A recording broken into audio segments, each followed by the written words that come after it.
नमस्कार, आप देख रहे हैं हमारा YouTube चैनल गौतम नवाचार। आज के इस वीडियो में हम निष्ठा प्रशिक्षण डायरी मॉड्यूल 2 की महत्वपूर्ण प्रश्नोत्तरी नोट्स जो कि आगामी आकलन परीक्षा की तैयारी के लिए बहुत ही महत्वपूर्ण हो सकते हैं, आज हम इस वीडियो के माध्यम से जानेंगे।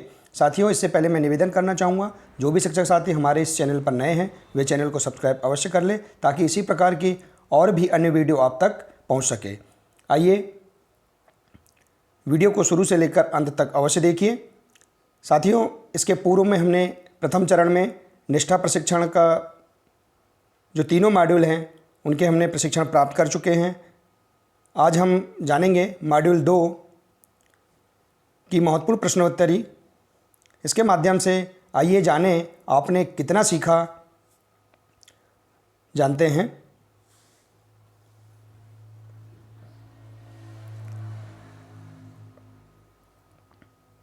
निष्ठा प्रशिक्षण मॉड्यूल 2 स्वस्थ विद्यालय पर्यावरण बनाने के लिए व्यक्तिगत सामाजिक योग्यता का विकास, महत्वपूर्ण प्रश्नोत्तरी डायरी।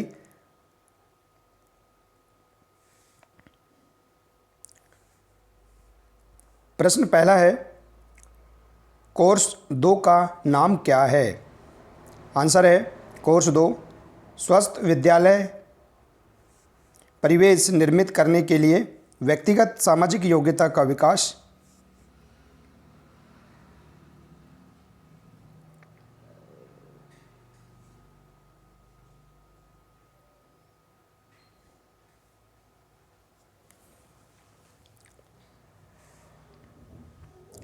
प्रश्न दूसरा है, कोर्स 2 का उद्देश्य क्या है? आंसर है कोर्स 2 के द्वारा हम व्यक्तिगत और सामाजिक गुणों की समझ को जान पाएंगे तथा कक्षा में बच्चा अपना आत्मविश्वास जगा पाएँ एवं दूसरों की भलाई कर पाएँ, इसके लिए परिवेश का निर्माण कैसे करना है, ये कोर्स 2 का उद्देश्य है। अगला प्रश्न है, व्यक्तिगत सामाजिक गुण क्या है?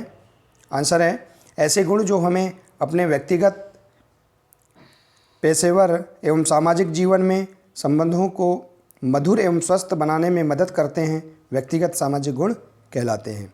अगला प्रश्न है, हमें दूसरों के प्रति कैसा व्यवहार या दृष्टिकोण रखना चाहिए? आंसर है हमें सबके प्रति एक समान दृष्टिकोण ही रखना चाहिए, सबके प्रति संवेदनशील होना चाहिए, साथ ही सबकी भावनाओं को समझते हुए सराहना भी करनी चाहिए। अगला प्रश्न है, बच्चों में व्यक्तिगत सामाजिक गुणों का विकास कैसे होता है? आंसर है विद्यालय में जब सभी छात्र समूहों में काम करते हैं तो उनका अनुभव, रुचि, सहयोग भावना, व्यक्तिगत विशेषताएं, ये सब उनके व्यक्तिगत सामाजिक गुणों के विकास को बढ़ावा देती हैं। अगला प्रश्न है, विद्यालय में व्यक्तिगत सामाजिक गुणों की क्या भूमिका है?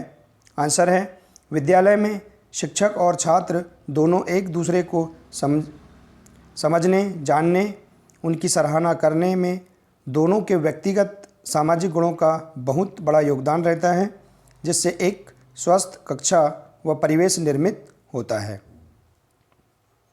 अगला प्रश्न है, क्या पाठ्यक्रम या स्कूल की रोज़मर्रा दिनचर्या गतिविधियां से भी व्यक्तिगत सामाजिक गुणों का विकास होता है? आंसर है हाँ, पाठ्यक्रम व स्कूल की गतिविधियों से व्यक्तिगत सामाजिक गुणों का विकास होता है, जैसे कि पाठ्यपुस्तकों में विज्ञान, सामाजिक विज्ञान की गतिविधियों को समूह में कराकर प्रार्थना, मध्याह्न भोजन, बाल सभा, बाल कैबिनेट गतिविधियों से इन गुणों का विकास होता है। अगला प्रश्न है, संवेदनशीलता क्या है? आंसर है संवेदनशीलता का अर्थ है कि अपने आप को और दूसरों को स्वीकार करने की क्षमता, निष्पक्ष रूप से दूसरों के प्रति सम्मान व करुणा दिखाना ही संवेदनशीलता है। अगला प्रश्न है, विश्वास जीतने के आसान तरीके क्या हैं? आंसर है पहला, मुस्कुराहट के साथ स्वागत करें, बात करें। दूसरा है, बच्चों को उनके नाम से पुकारें। तीसरा है, बच्चों से हालचाल पूछें। अगला पॉइंट है, छात्रों की प्रशंसा करें तथा आँखों में आंखें डालकर विनम्रता से बात करें। अगला पॉइंट है बच्चों की व्यक्तिगत रुचि पता करें। और अगला पॉइंट है पालकों के सामने बच्चों की अच्छाई बताए, ना कि बुराई। अगला प्रश्न है परानुभूति या सहानुभूति या तदानुभूति क्या है? बहुत ही महत्वपूर्ण प्रश्न है। इसका आंसर है दूसरों की अनुभूति या अनुभव, उनकी भावनाओं को उनके दृष्टिकोण से समझना, महसूस करना ही परानुभूति या तदानुभूति या सहानुभूति है। अगला प्रश्न है परानुभूति में कैसे भाव निर्मित होते हैं? आंसर है परानुभूति में निराशा, गुस्सा, बेबसी, भय, दया, उदासीनता के भाव निर्मित होते हैं।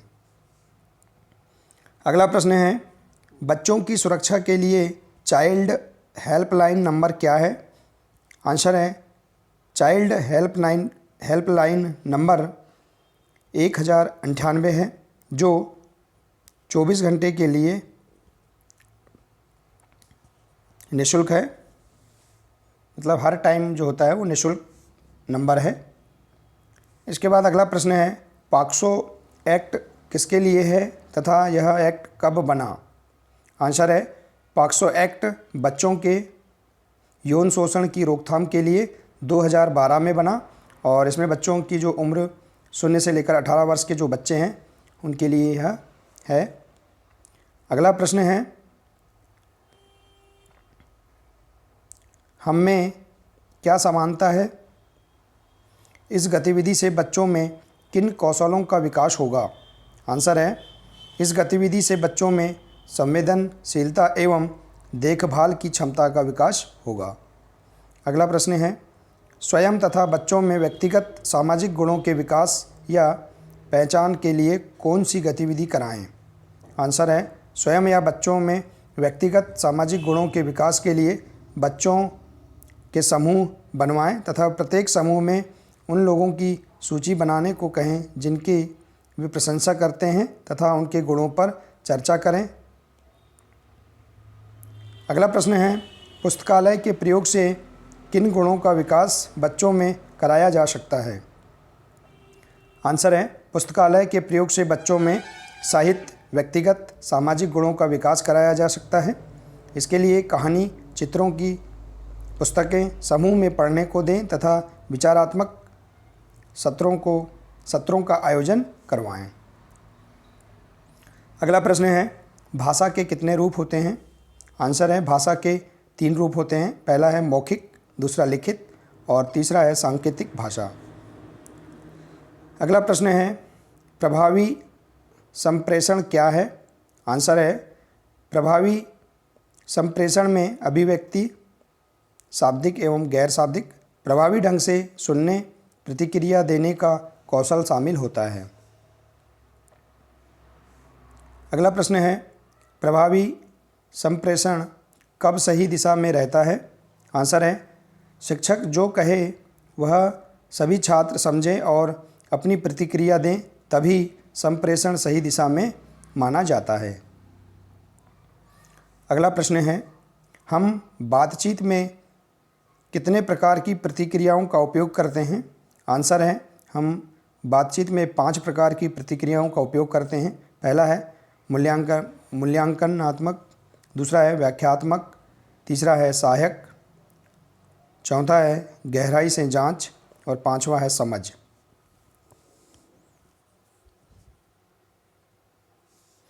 अगला प्रश्न है गैर मौखिक संप्रेषण कब होता है? आंसर है गैर मौखिक संप्रेषण तब होता है जब हमारे विचारों या भावनाओं को चेहरे के भाव, स्वर, आवाज़, हाव भाव, शरीर की गति आदि से व्यक्त किया जाता है। अगला प्रश्न है भावनाएं कितने प्रकार की होती हैं? आंसर है भावनाएं मुख्यतः 2 प्रकार की होती हैं। पहला है सकारात्मक और दूसरा है नकारात्मक। सकारात्मक भावना खुशी, उत्साह, प्रेरणा को बढ़ाने का कार्य सकारात्मक भावनाएं करती हैं, जबकि नकारात्मक भावनाएं जैसे क्रोध, उदासी, रोष, असुरक्षा, उपहास, सजा का डर, अपराध बोध आदि प्रेरणा से ध्यान को कम करती हैं तथा अधिगम में बाधा डालती हैं। इसी प्रकार इस मॉड्यूल के अंतर्गत जो 10 महत्वपूर्ण प्रश्नोत्तरी हैं, इन्हें भी हम जान लेते हैं। अगला प्रश्न है, इनमें से कौन सा एक प्रभावी सहायक की विशेषता नहीं है? आंसर है व्यक्ति के लिए समस्याओं का समाधान करना। अगला प्रश्न है, तदानुभूति है। आंसर है किसी और की तरह सोचना और महसूस करना। अगला प्रश्न है, चौकस श्रवण कौशल उपस्थित होने के लिए एक शिक्षक को छात्रों के निम्नलिखित पर ध्यान देने की आवश्यकता है। आंसर है सभी में आ जाएगा गैर मौखिक व्यवहार और कार्य मौखिक अभिव्यक्ति। अगला प्रश्न है, निम्न में से कौन सी संवेदनशीलता शिक्षक की विशेषता है? आंसर है छात्रों की आवश्यकताओं और समस्याओं के अनुरूप होना। अगला प्रश्न है, एक शिक्षक संवेदनशीलता के गुण को चित्रित या दर्शा सकता है। आंसर है दूसरों की भावनाओं और विचारों से अवगत होकर। अगला प्रश्न है, स्कूल कक्षाओं में स्वस्थ वातावरण को बढ़ावा देने के लिए शिक्षकों के गुण और कौशल इस प्रकार हैं। आंसर है संवेदनशीलता और देखभाल। अगला प्रश्न है, बच्चों के समूह के बीच द्वंद्व के मामले में आप एक शिक्षक के रूप में कौन सी युक्ति उपयोग करेंगे? आंसर है बच्चों के बीच संवाद करने में सहज बनाएंगे। अगला प्रश्न है, शिक्षक छात्रों को वास्तविक चिंता और रुचि का संप्रेक्षण कर सकते हैं। आंसर है आँखों से संपर्क करके। अगला प्रश्न है, किसी अन्य व्यक्ति के दृष्टिकोण में स्थितियों को देखने में समझने की योग्यता या दक्षता को निम्न रूप में जाना जाता है। आंसर है दृष्टिकोण जानना। और अगला प्रश्न है, बच्चों के लिए शिक्षकों को कक्षा के वातावरण में सकारात्मक को बढ़ावा देने की आवश्यकता है ताकि छात्र अनुभव कर सके। इसका आंसर है सुरक्षित और स्वीकृत। तो इस प्रकार से हमने आज इस वीडियो के माध्यम से मॉड्यूल 2 स्वस्थ विद्यालय पर्यावरण बनाने के लिए व्यक्तिगत सामाजिक योग्यता का विकास की महत्वपूर्ण प्रश्नोत्तरी डायरी आज हमने इस वीडियो के माध्यम से जाना। साथियों, आप आगामी आकलन परीक्षा की तैयारी कर सकते हैं। साथ ही आप इन प्रश्नों को भी अपनी डायरी में नोट कर सकते हैं।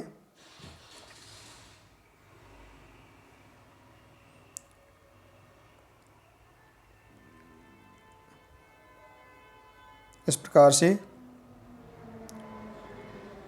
यह प्रश्नोत्तरी डायरी आज हमने जाना।